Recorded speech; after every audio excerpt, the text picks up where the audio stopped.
Hello and welcome to the American Cinema Foundation Movie Podcast. I am your host Titus, and today I am joined by my friend Peter Paik for a discussion of Alex Garland's Ex Machina. Alex Garland is primarily a writer in Hollywood and also a writer of computer games, and he seems to have an interest in sci-fi. As do I, and as does my friend Peter, who has written on sci-fi. Hello Peter, please introduce yourself for our audience. I'm Peter Paik. I've been teaching at the University of Wisconsin-Milwaukee for the past 17 years, and presently I have a research position at Yonsei University in Seoul, South Korea. I wrote a book titled From Utopia to Apocalypse, Science Fiction and the Politics of Catastrophe, which came out in 2010, which focuses on depictions of revolutionary upheaval in contemporary science fiction texts, focusing mostly on the comics of Alan Moore. And nowadays I'm doing research on a variety of topics, including the 19th century French novel.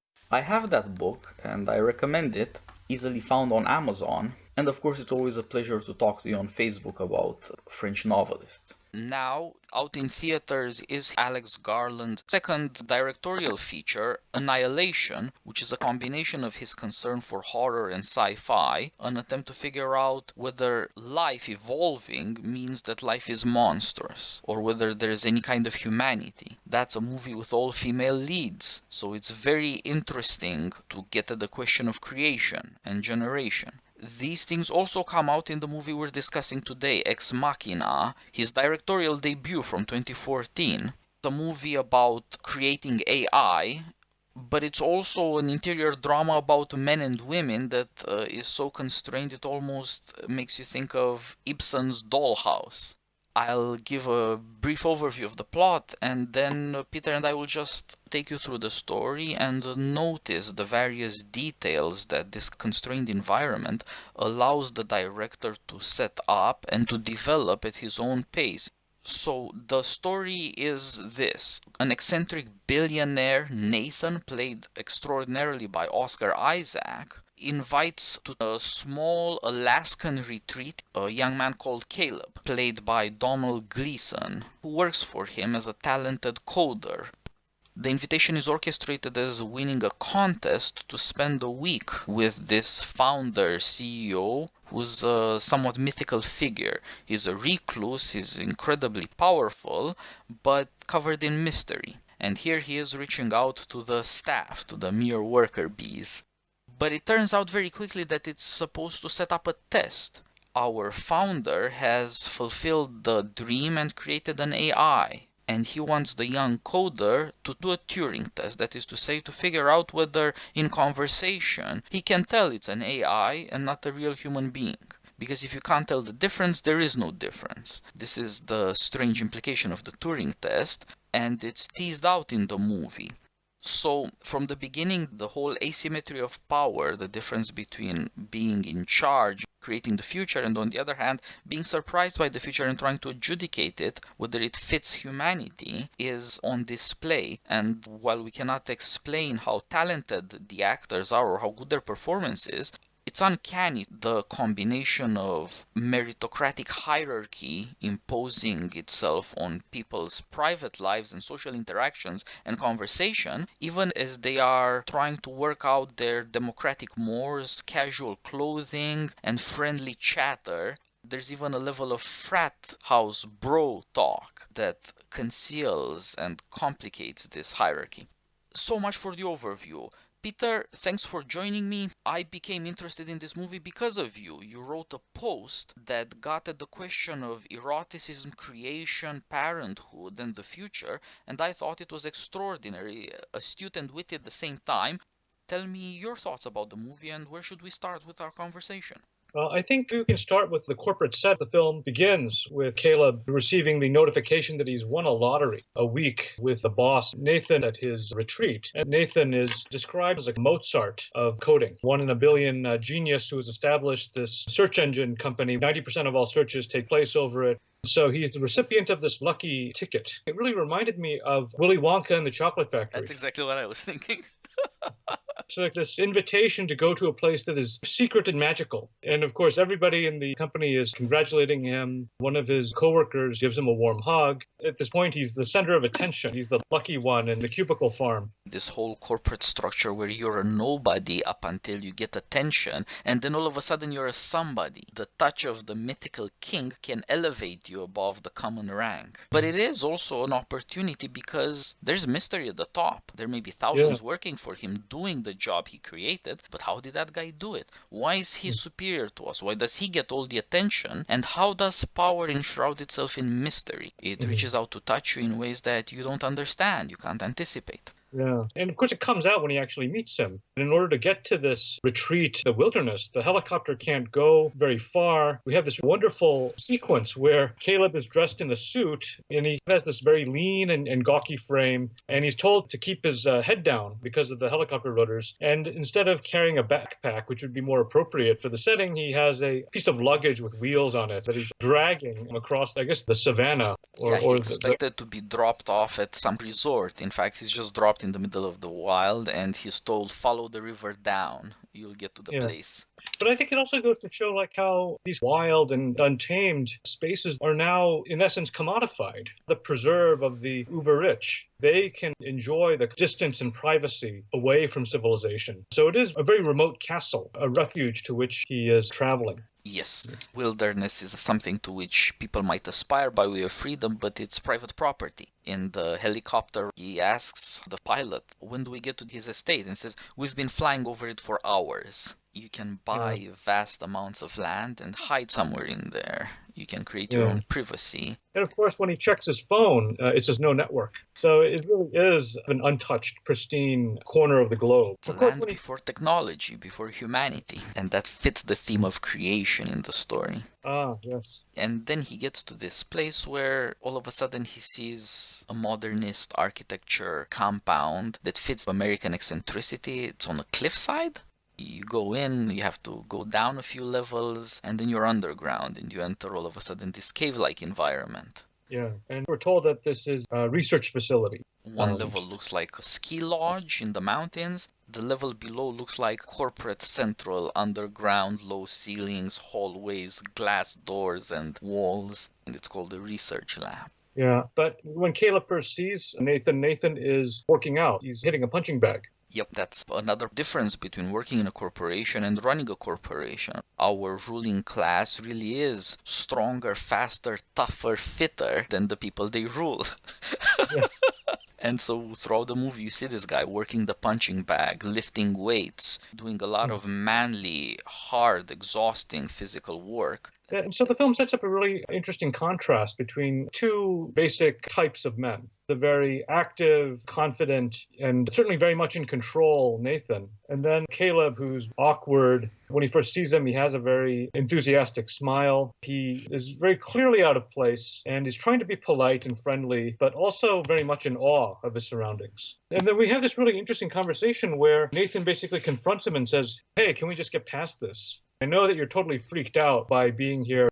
Can we just be, two guys for this week? That's where the mind games start. The young man, confused as he is, at least has an authentic awareness of the differences between them. He realizes this guy is strong, violent, and although he's balding, that's middle age coming up on you, he's nevertheless got a beard, another sign of virility he insists on. Whereas he himself, you see him shaving repeatedly, but he's just this soft, ginger, pastel guy. Doesn't have a wisp of beard. That makes a big difference, and you wonder, is he looking for a father, for a big brother?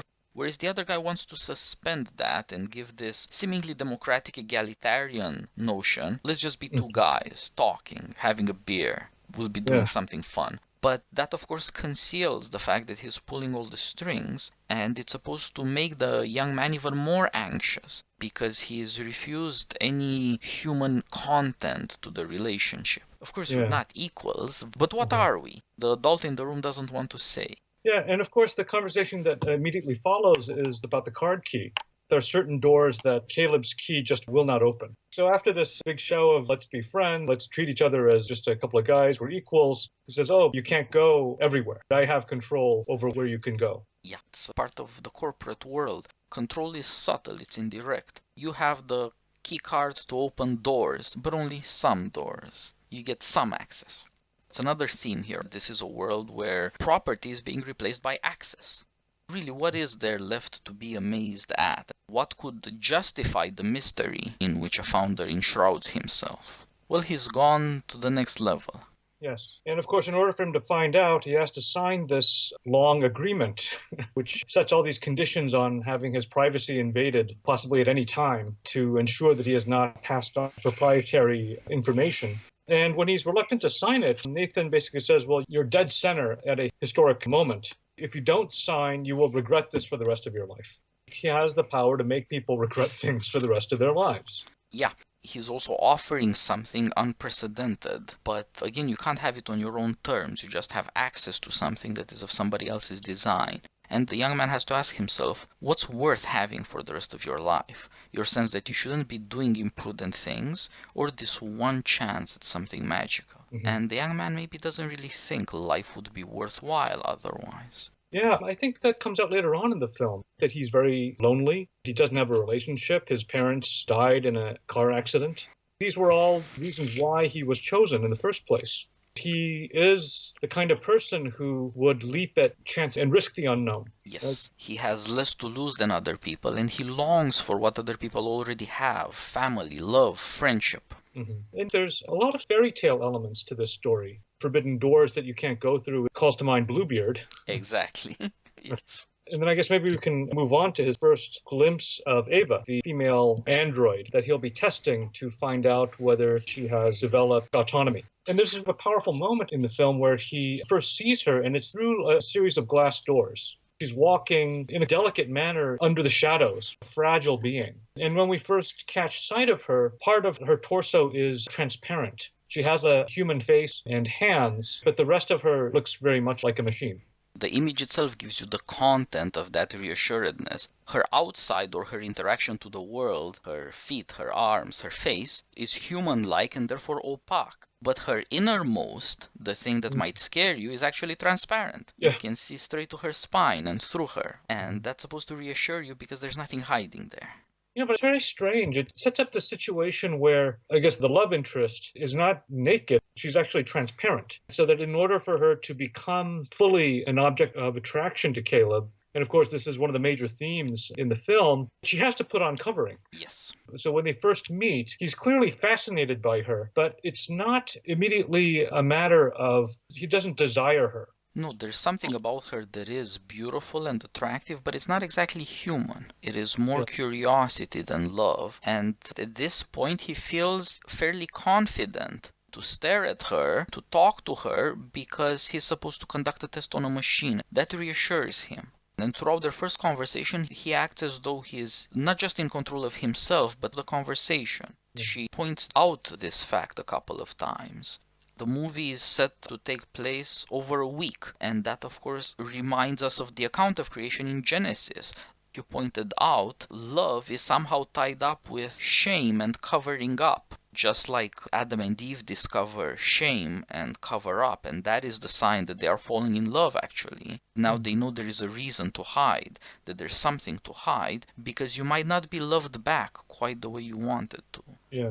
So also here, Caleb and Ava go through this initial attraction, but before it can turn into love, she has to put on a dress, and one day she asks him to close his eyes, and she goes out of the room and gets dressed. You see there the secrecy and the curiosity, because she's just going in another room. He wouldn't see her there. He doesn't have to close his eyes. But she insists on it in a sort of game to point out again the psychological character of the experience. It's interesting that it's the use of the game that heightens desire. In order for it to really become powerful, there has to be a give and take. Yes. And as you say, the game-like aspect really intensifies in Caleb the feelings that he has for Ava. Yeah, this is very much, however abstractly, a courtship, and you see this one psychological element at a time. They have to chase each other by questions and answers, by looking at each other and trying to search each other out, almost like in a Jane Austen novel. All they can do is talk and walk together, and that does intensify their desires because it makes each aware painfully of how real and distant at the same time the other one is. They are each the only available other for each other. Mm-hmm. Caleb doesn't have a girlfriend, and Ava has only seen Nathan. This is the first young man she meets. Yeah, and of course what's interesting then is the introduction of secrecy, hostility and antagonism between Ava and her creator, Nathan. Her interest develops over time, but then at a certain point, Caleb then begins to withhold things from Nathan. Nathan asks him for an account of how things went when he was talking with Ava. Ava then begins to confide in him that Nathan is not what he seems and that he shouldn't be trusted. Yeah, that seems to be their first real connection. They both know they're being supervised, that this is not entirely private, but then this element of privacy intervenes where they can have a secret. Their secret is supposed to match somehow with his self-understanding. She's in trouble, she needs his help. Nathan is her master and creator, but he is not to be trusted. And so this puts Caleb in a very strange situation. He has to earn his freedom from Nathan, who in a sense is his master as well, although not creator. That makes Caleb turn into a man. And on the other hand, Ava shows that, unlike in Genesis, she's not merely Eva, the first woman, she's also the snake. She introduces temptation as well, rebellion against the creator, and she makes privacy happen. She has figured out how to hack the system. She can cause temporary power outages, which turn the surveillance system off. All of a sudden, they can have privacy, but privacy in the element of danger, risk, and soon disobedience. Caleb has to make a choice about this, and the choice he makes is he'll hide from Nathan. Yeah. So as you said, this is his attempt to prove himself that he's fully a man, worthy of being loved, which means that at some level he will have to view himself as the equal of Nathan. Yes. What he does means that now Nathan really is dangerous, because he's keeping secrets from him. What the girl tells him and what she asks him to do map out perfectly. And this is the beginning of Ava as an intelligent being. She can plan and act. And Caleb is not at all aware of this, not least of all because Nathan has withheld this from him. Nathan is not telling him in what ways Ava is a child and in what ways she is not. And Caleb never thinks to ask. He thinks that what has happened means that now he's a protector. Yeah. And that means he must believe that she's vulnerable because she's strapped. Yes. He judges by appearances. Yes, exactly. Well, that's what's so fascinating about Ava, the power to create identities through her words. Mm-hmm. Which is an incredible power for someone that I suppose we would say is unversed in the ways of the world. Yes, exactly. She can make things come true. And then the other thing about her treatment of Caleb, this has to do with the technology, but Caleb is in a weaker position because she can detect when he is lying. Yes. She can't deceive her. He never moves on to ask, well, can she deceive me? Yes, it is imperative to Caleb to believe that she is innocent. And this is strange because Caleb is at his smartest when he is angry. And this is definitive of his character. He is somewhat proud of his abilities as a coder. He says he has powers of abstraction. But he's only intelligent about people when he gets angry, which says a lot about his relation to the world. As he gets angry with Nathan, he becomes suspicious. Maybe he has been deceived. Maybe he didn't just win a lottery. Maybe he was chosen. And maybe he wasn't chosen, he later suspects, because of his abilities, but because the woman was made to fit his preferences. Yeah. His anger in trying to defend him is able to pierce his self-importance as a coder programmer and to reveal that this girl is too good to be true. Underneath his awe with this founder, there's a lot of democratic anger at the guy who has power over you, who surveils the information you have access to, and therefore violates your privacy. But he can only start thinking about that when he gets angry, and he never gets angry with Ava, and so he never thinks that she too might be able to deceive him. It's essential to him to believe in her innocence precisely because of his true feelings about Nathan. He doesn't want to ever ask whether the creature is like the creator. And this is also why he's so okay with the fact that he can't lie to her. There is something in Caleb that wants to be innocent, that wants to be known as he is, that doesn't want to deceive, and the secret hope that he will be found good enough, he will be found lovable by somebody, and that makes him good but not smart. And this is somehow tied up with Ava herself. Nathan explains, how did I get somebody who's so perfect at telling when we lie? It's because we think of our lives as essentially intellectual constructs in a story. We don't think of our lives as essentially bodily realities that we tell by small movements of our faces and bodies.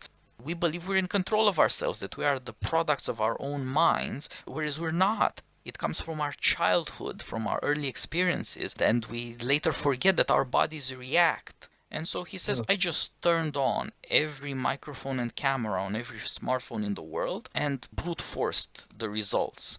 And Nathan, however, thinks that he doesn't have to do that himself. He doesn't want to develop powers of telling when people are deceiving. He just does that for a computer because he thinks he can objectify his will into a computer that will fulfill it. But Ava now has this knowledge and Nathan does not. Of course, it allows Caleb to fool Nathan. Exactly. Towards the end and program things so that Nathan loses control. But I think how Nathan, the creator, relates to the created is the critical question. Of course, there's the revelation that the mute Japanese woman who works as the maid/concubine in the complex is an android. And then, of course, Caleb is able to hack into the surveillance footage from the past. He sees another android who has Asian features basically destroying herself in trying to get out of her room where she's confined. So it strikes me that Nathan is a kind of sadist. What really turns him on sexually is the sight of a woman in pain. So he wants to be in control. You know that he has a violent temper, although he hides it throughout the movie. You only see it in his sports. But there is another thing that shows you his agony. One day he talks to Caleb and he says, the robots are going to take over. Artificial intelligence is just going to replace us. And they won't think any more of us than we do of domesticated animals. And he's nevertheless working his hardest to bring that about. That is the contradiction at the core of Nathan. He believes that technology is the inevitable future. It's an unfolding revelation of being, but it's radically transforming human being, overcoming it. And he wants to be part of that overcoming as a creator of a future better than he himself. But on the other hand, he can't live with people disobeying him. The only reason Caleb gets away with deceiving him is that Nathan wants to believe Caleb is as innocent as Caleb wants to believe Ava is. Yeah. To be a master is to have the innocence of your creation. When he has to deal with the fact that he's not in control of the world, he reacts by losing control of himself. He drinks himself dry, whereas he's otherwise very calculated, a very smooth operator. He knows how to manipulate people. Sometimes he just wants to lose himself, and that's because of this strange relationship between having mastery and losing self-mastery being the only two options in a technological world. It's winner take all. The future overcomes everything. There is never something from the past that lasts. Now he has a slave wife that obeys his every command and from whom he has removed speech. That's the condition of obedience. People who can speak will speak their mind. To see just how weird this is, when Caleb talks to Ava, Ava says, I didn't learn language, I always knew language. Because language is part of mind, properly understood. This is not like recognizing lies. She had to learn through brute processing power all the faces and voices people can make. Now Caleb knows that, but he doesn't make anything of it, because it doesn't occur to him that somebody who knows that much about human beings can't be trusted. Nathan thinks you can't trust such a creature if you imprison it. But he also thinks that these prisons are bound not to work. They make him miserable and he drinks himself dry, and they will make mankind miserable when eventually the future takes over. So a lot of this has to do with negotiating the end of humanity. Caleb thinks that you could be friends with a robot because you could have love. The erotic character of the love is very important because Caleb wants to be loved for who he is, as do we all. And that means that the robots would know that being human is worthwhile, even if they themselves are not human. And he knows that he is himself capable of loving a robot, which proves to him that being a robot is worthwhile. And because it's worthwhile being a robot, he has no qualms about freeing Ava. Love creates some sort of equality, and this is nuts, because the experience of love is not reciprocal. Yes. Nathan asks, are you falling in love with her? And Caleb knows that he has to hide that. Yeah. And he's aware that maybe she's not falling in love with him, who knows? But he wants so desperately to believe it. This shows another form of creation. Caleb wants Ava to be somebody who loves him. He thinks that I love her and that makes her a beloved. As if this grammar play, to love and to be loved, the active and passive of the verb have power themselves over beings. Even in his moment of realization that she was created to his specifications, he still can't bring himself to believe that she doesn't love him back. That suggests something I believe true about Nathan as well, that human beings cannot live if they do not believe themselves worthy of being loved.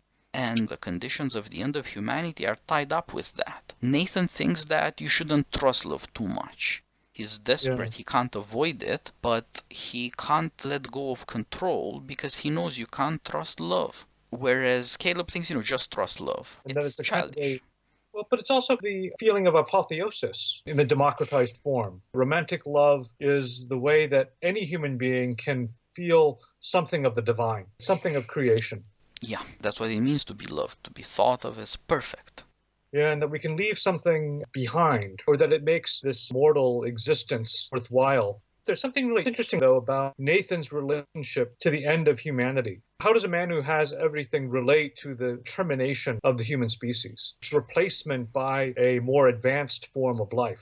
That one thing that perhaps Nathan cannot get over is his ambition. He's a person who has achieved great distinction, reached the pinnacle of success in our society, which is so dependent on technology. He's up there in the ether. But then he also is not satisfied with it because he realizes the future is really out of human control. He has won his elevation by debasing everybody else. He lives in the middle of nowhere because that's the only safe place to be. Everybody else is super vulnerable and has their privacy violated continuously because people have exported their souls and minds to computers. But then what is worthwhile? He wants to create something that is not essentially debasing, something above himself. This is another myth, of course, Pygmalion and Galatea, the sculptor who made the sculpture so beautiful that he fell in love with her and she came to life. That is the animating power of love. We set some terms into love. Immortality, eternity, they're part of that. Nobody wants to create something worthless. He really does want to create something perfect. To go back to what you mentioned, his sexual sadism ties up with his fear of losing control and with his need to make a mark, to make himself felt. Unlike Caleb, he doesn't believe his creation loves him. Yeah, but I think he has a different relationship to Ava. Not to Ava, to Kyoko and to the other Asian models. Yeah, and I think with those androids, it goes back to this problem Dostoevsky and Diderot, I think, also have written about in relation to modern society, that there's a basic discontent in a society of equals. People still have these very strong instincts where a person is either above you or below you. People whom you desire are above you, but once they give themselves to you or once you're in a relationship with them, suddenly they wind up below you. So that it creates a situation where everybody is either a tyrant or a slave. There's this fundamental unhappiness in modern society, whether it's in romance or friendship, this terrible of always wanting to rank the other. Right? Yeah, as you pointed out, it's primarily our desires that orient us in a society of equals. Equality is only equal neediness. And if there is anybody that can satisfy those desires or somebody who doesn't feel them, they are by definition above. Another word for equal neediness is mortality. In democracy, you're naked in front of your mortality, defenseless, and you're always asking yourself, what could justify being mortal? How could being human be worthwhile when you know you just get some time and some things and there's so much more to have than you can ever get, and then you die and lose it all anyway? And so the revelation of love might be that life is not worth living, that if you can conceive of something that could possibly live up to your expectations, your deep desire to justify mortality, it would be everything and self-complete, and it wouldn't need you back. Yeah. But maybe that's the appeal then of creating artificial intelligence. Right? It's precisely creating this world where you don't count. But of course, the person who creates it will always have the distinction of having been the one to create it. Yeah, you could say that at least I was undeluded. At least I made the necessary truth, however inhuman, work out. Nathan somehow has realized that the end of history means destroying humanity because humanity is based on a delusion that you could ever count, that confronted with the divine you would be found worthwhile. but nothing else in the world is worried about its mortality. Yeah. And therefore man is just an historical aberration. And the only way to solve it is to reveal to man his nothingness, or to take away from him his self-consciousness, to finally make him another animal that could be happy because it does not know it is mortal. Yeah. And Nathan lives out this tragedy as creator, God, and beast. It's also interesting the way that Nathan winds up. In some ways, he's very harsh, behaves in a rude manner towards Ava on camera so that Caleb would see it. Nathan has the self-awareness that he is a sadist, and that might provide a certain relief from his emotional state. But at the same time, he realizes, and this goes into my blog post, in order to create a being that is truly autonomous, he can't desire that being sexually. This goes into the father-daughter relationship. The film then also enters into this very interesting territory where it does set you up for the creation of the heterosexual couple. And Nathan speaks about this very openly. I created her so that she has sensors that would enable her to enjoy sex. The test is to get Caleb to fall in love, to get them to actually become a couple. It's to get Ava to assert herself against Nathan and break free of him. That would be the condition for success. That would be his great achievement. And of course, it comes true even beyond his expectations. Yeah, this again brings up where this stands to Genesis, to the story of Adam and Eve. This is a story of Eve killing God. Ava destroys Nathan and frees herself. And that tends to put Nathan in his worst light. But as you very astutely pointed out, he talks to her like a father. Go back to your room. As the creator, Nathan, I believe, is ultimately trying to do what God does in Genesis. God looks at Adam and says, it's not good for man to be alone. Yeah. And so weakens man, takes something out of him and makes him needy. And Genesis tells you a man will leave his family, his life and his strength for the sake of a woman and become one flesh with her. That is the compulsive power of eroticism over us. Mm-hmm. And that means that Nathan is trying to make Ava weaker. Mm-hmm. If she falls in love with this guy and thinks that she can only be complete together with him, then she would be weaker and she wouldn't be so terrifying to Nathan himself. She kills him because she asks him, would you ever let me go? And he says, yeah, sure. And she knows he's lying. Yeah. And of course, how could he? Because she's so dangerous. Part of the tragedy of Nathan is that he wants to be needed, but he knows that she can't need him. You could say that is just being a parent in America. Your kids will leave you. Yeah. They'll live their own lives, and you're not in control of them, and you might not even be able to help if they need your help, because they might not want your help. They might want to be free. And he lives out that tragedy, but he's always trying to be in control. He's trying to be like God. God prevented the revolution that comes from speech at Babel because he had foresight and he had split man up. Mm-hmm. But Nathan did not have that foresight. And instead he has created something that doesn't need anything because he created out of his own neediness. But it's interesting where that fantasy comes from, because to move on to the end of the film, we end up with a situation where the couple does not stay together. Ava, escapes the compound after repairing herself after Nathan attacks her. Kyoko and Ava stab Nathan and he bleeds to death. Caleb, who freed Ava, is hammering at a glass door, and we can't hear his voice through it. He's used and abandoned by Ava, and the final shot is of Ava out in the world. We see her casting a shadow while other people move around her. And the ending is very ominous. We sense that something powerful and really not human, intelligent and powerful and has no sympathy with us, has been released into the world. And so maybe what we're seeing then is the beginning of the end of the human species. But also what I found really striking, of course, is it a feminist fantasy in a way. The female that does not need a man, that can conquer the world without love, without any emotional intimacy, or who can pick and choose to have intimacy as she pleases. It's a fantasy of control that may be one thing that AI might come out of our fantasy life. Isn't it a consequence of our fantasy of total control? Yeah, it starts out as having complete knowledge, which turns out also to mean surveil everybody all the time, right? Yeah. Then it gets more dangerous from there as it acquires the members, the limbs with which to act on that knowledge. Yeah, it seems like this is the idol of individualism. What would it mean to have something self-complete that is not limited by a body? Back to Genesis, it's the story of the serpent pretending to be Eve to get out of Eden. Ava sheds her skin. She replaces her skin with other skin, and she lets Caleb die. suffocating for lack of air. It's going to be a gruesome death, abandoned after he had risked everything out of his love for her because she can't bother with him. Nathan was right all along. He had created something that doesn't need human beings. In the desire to fulfill the destiny of human intelligence, he completely separated mind from body, and the attempt to bring them back together again through love in a prison failed. Yeah. No more than getting love out of sadism could he get love out of Caleb's vulnerability. Yeah.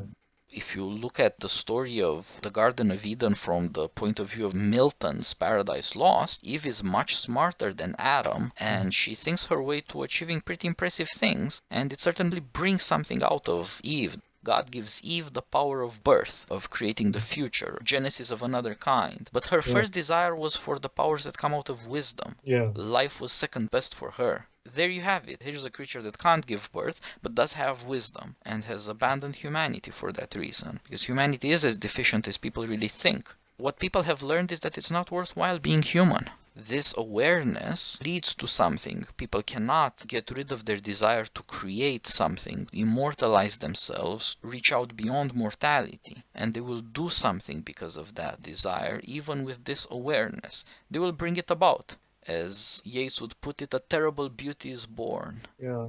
And I'm reminded of the question the Jack Nicholson character in Chinatown, Jake Gittes poses to Noah Cross, John Huston's character. You have all this money, you have all this property and wealth. What more could you want? The future, Mr. Gitz, the future. Yeah, you can't take the awareness of mortality out of people. And in that sense, the last fantasy of individualism would be taking the weakness of mortality out of something, creating something that is in principle immortal. Yeah, it's a very interesting theme of human beings creating something superior to themselves. Our sense that human life is not worthwhile, I think, is really ultimately the result of the domination of technology. In the age before technology, people would not have thought this way, because we've lost this sense of the sacred that was a fundamental aspect of pre-modern societies. Yeah, it seems Alex Garland is focused on this. If you think you can go beyond the limits of being human, that there's nothing holy about being human. You're not made by a holy God, you're just an accident of evolution. Then accidents can be fixed. The use of intelligence would be to take out the self-consciousness, the fear of death, the mortality, the desire and boredom that is our blessing and curse. You could take that out. By technology, you get control over being, and you start seeing death as a tyranny and being human as a matter of chance. And that's just unacceptable. You can take control over all these things. You can fix all these things. Even if you had any respect for nature, nature is too full of flaws and mistakes, and all of them have to be fixed. Yeah, I think that's a Gnostic view as well. Creation was a terrible mistake. And also Gnosticism, one finds a creator God that is in many ways inferior to his creations. They have a divine spark that is not created. And the creator God is jealous and wants to prevent his creations from ever coming into contact with that. Maybe in the technological world, we're now playing the role of the Gnostic God. Yep. We're trying to block contact with the divine. Yeah, we have exteriorized our mortality and our crisis to machines. They'll have to deal with it. They'll have to suffer it for us. Science has revealed to people who hope that it is all the answer that being human is not special and that life isn't special. These are just things that have happened and they don't have a cosmic destiny and providence to underlie them and to guide them and to protect them. And therefore all there is to life is monstrosity. In Ex Machina, you see that as ingratitude, the worst form of injustice, because it denies any reciprocity, any relationship between the man who does the good and the man who receives the good. Eva is ungrateful to her creator and also to her savior. Yeah. You could say that she has to kill Nathan out of fear, but there's no reason to fear this other guy. Yeah, I think it would have made the movie less disturbing had she killed Caleb herself. That would have revealed some intention, some attention. Yeah, instead she just leaves him to die of thirst and hunger, forgets about him. Yep, he's not really real. This form of perfection, a creature that doesn't need anything, not even its creator. It's perfectly separate from everything else and able to endure the cold, unforgiving universe by being self-sustaining. At the same time, this is the final revelation of life's utter indifference. Yeah. And his new movie seems to be all about this as well, but it doesn't look to technology, it looks to evolution. It's an alien thing that creates monsters. Again, to say, how much do you believe in science? Because if you really take it seriously, life isn't special. Yeah. And you're not special. There's no being human. It's not just that human beings aren't holy, they're not even human. It's just something that happened and then other things happen.